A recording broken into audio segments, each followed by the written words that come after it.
Meditations for every day of the year by Bishop Richard Challoner. January 11th.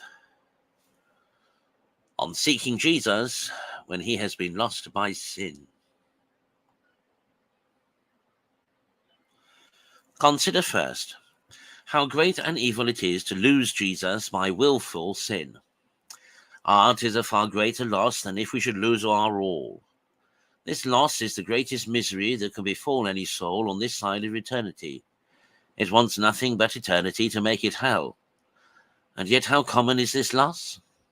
How often is Jesus lost in this manner, even in our most solemn festivals, by the abuse of these holy times? And how is it possible that a Christian soul should admit of any manner of comfort, joy, or pleasure under so great a loss?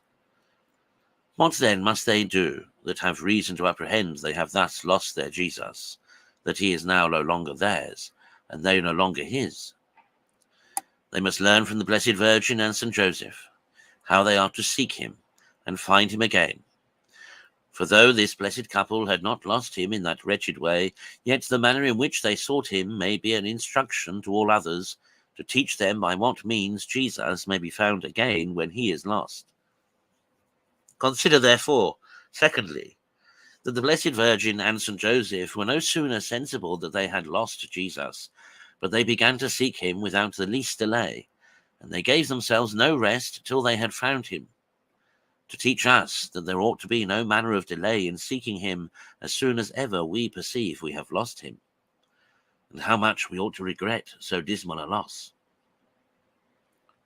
They made no stay in the place where they were, but hastened back to Jerusalem to find him there, not enduring to remain for ever so short a time at a distance from him, to teach us to spare no pains, either night or day, in seeking him, and in using all means in our power to come to him. They sought him sorrowing, that is, with their souls full of grief and anguish, through the sense they had of the loss of their beloved. To teach us the true way of finding Jesus when lost must be by a sorrow influenced with love, that is, by a contrite and humble heart.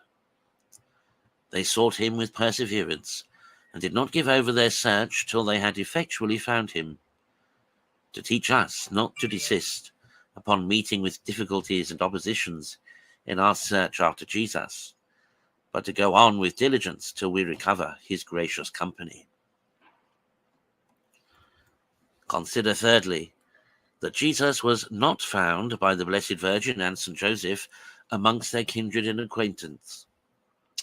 Alas, he is too often lost in the company and conversation of our worldly friends, but is very seldom to be found there.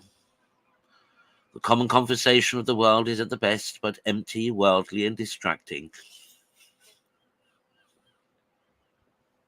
and 'tis out of fashion to speak or think of Jesus in the company of worldlings. Therefore, the soul that would effectually find him must withdraw as much as may be from worldly company, and must enter into a kind of spiritual retreat.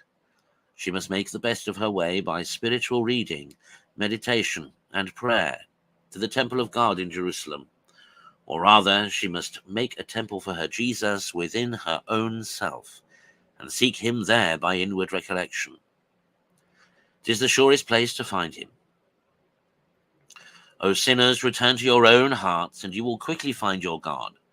When you went astray from him, you went astray also from your own hearts and from your inward house.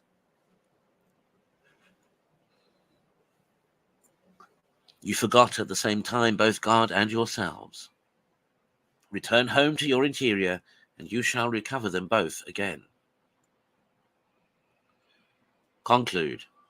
If at any time you have reason to apprehend that you have lost Jesus, to withdraw immediately from the crowd, to seek him in his temple in your own interior, and to give yourselves no rest till you have found him there.